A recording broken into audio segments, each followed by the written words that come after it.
Assalamualaikum warahmatullahi wabarakatuh. Perkenalkan, nama saya Enda Bunyani Usman. Di sini saya akan menjelaskan tentang pendekatan kepemimpinan beserta modelnya. Kepemimpinan adalah suatu upaya untuk mengarahkan orang lain untuk mencapai tujuan tertentu. Kepemimpinan juga diartikan sebagai sebuah hubungan yang saling mempengaruhi antara pemimpin dan pengikutnya. Berikut ini merupakan pendekatan dalam kepemimpinan. Yang pertama, pendekatan sifat. Pendekatan sifat mencoba mengarahkan sifat-sifat yang membuat orang berhasil. Pendekatan ini bertolak dari asumsi bahwa individu merupakan pusat kepemimpinan. Terdapat sifat tertentu seperti kekuatan fisik dan keramahan yang esensial pada kepemimpinan yang efektif.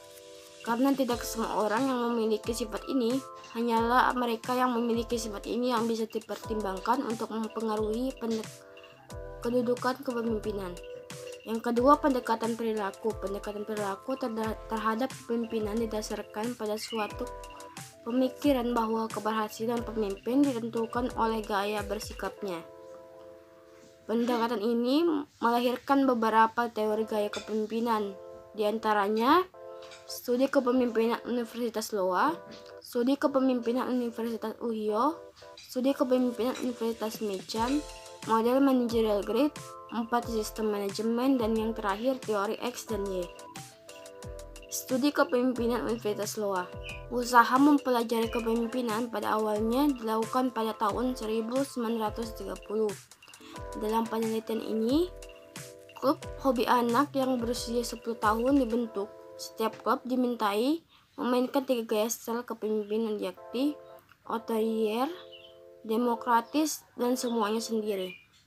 Studi yang paling tua atau teori yang paling tua dalam gaya kepemimpinan yaitu dari studi Universitas Ohio. Studi ini dilakukan oleh J.K. Hemphill pada tahun 1949 yang diambil dengan menyimpulkan 1.800 butir pertanyaan, kemudian menyortir lagi menjadi 150 butir pernyataan yang dibentuk untuk menyusun satu set kuesioner yang diberikan nama Leadership Behavior Description Questionnaire.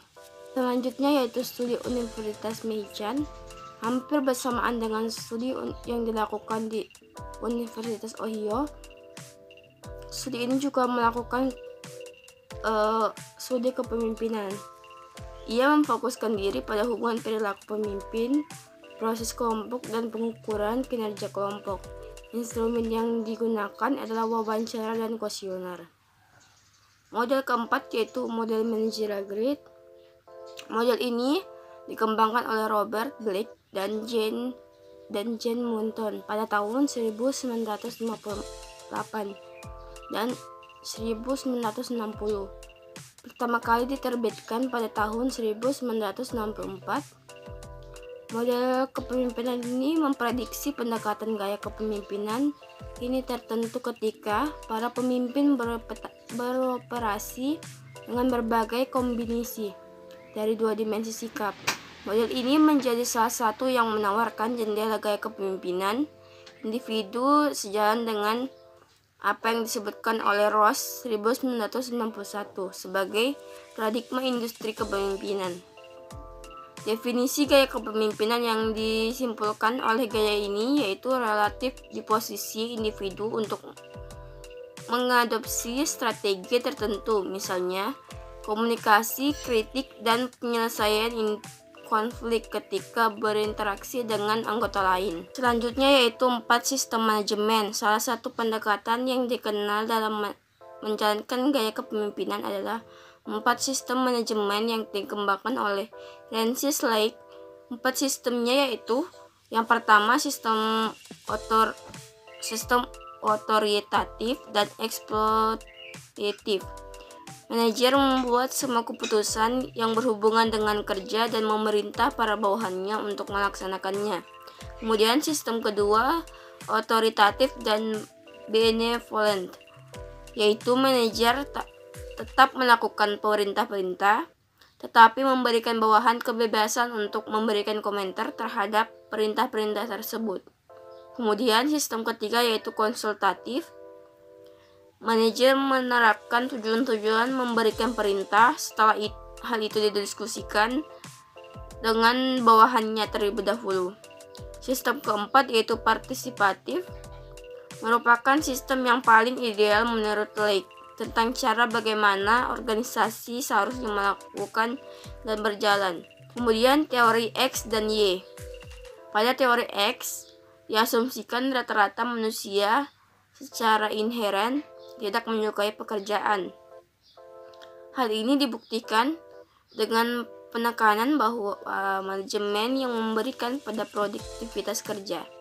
Lebih lanjut, penekanan secara kontemporer terhadap reward untuk kerja individu yang mencerminkan bahwa terdapat keyakinan dasar manajemen dalam menghadapi kecenderungan manusia untuk menghindari kerja. Berdasarkan teori Y, tenaga kerja menjadi sumber daya yang memiliki potensial dan substansial. Diberikan pendapat bahwa pengetahuan yang berasal dari teori Y mengidentifikasi batas-batas kolaborasi manusia dalam setting organisasi tidak muncul dari sifat inheren manusia, akan tetapi berasal dari kegagalan manajemen. Pendekatan kepemimpinan situasional atau pendekatan kontingensi merupakan suatu pendekatan terhadap kepemimpinan yang menyatakan bahwa pemimpin memahami perilakunya, sifat bawahannya, dan situasi dalam pemimpinannya. Beberapa modelnya yaitu: yang pertama, model pendekatan kepemimpinan kontingensi. Ia dikembangkan oleh Fielder. Menurut model kepemimpinan ini, terdapat 3 variabel utama yang cenderung menentukan apakah situasi mendukung bagi pemimpin atau tidak.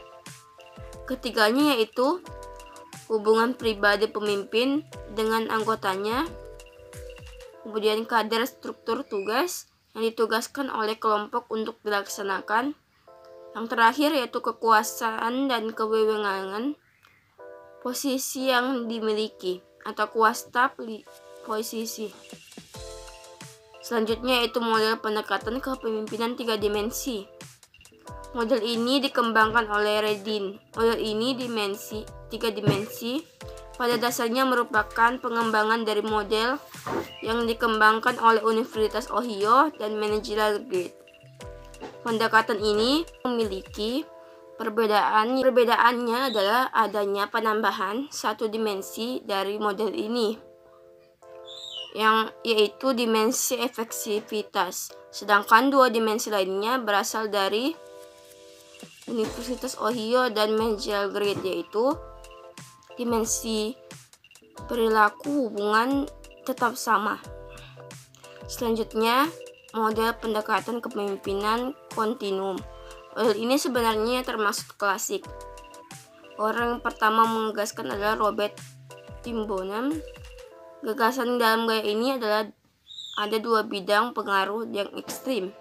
Pertama, bidang pengaruh kepemimpinan, dan yang kedua, bidang pengaruh kebebasan bawahan. Selanjutnya, yang terakhir adalah model pendekatan kepemimpinan Pat Goal. Salah satu pendekatan kepemimpinan yang paling dihargai pada masa ini yaitu Pat Goal Theory. Teori ini fokus kepada bagaimana para pemimpin mempengaruhi persepsi bawahan terhadap sasaran kerja yang mengaruh kepada pencapaian sasaran tersebut. Hal ini utama dalam teori adalah bahwa pekerjaan mempengaruhi pengikutnya untuk memastikan bahwa sasaran mereka konsisten dalam keseluruhan tujuan dari suatu kelompok atau suatu organisasi.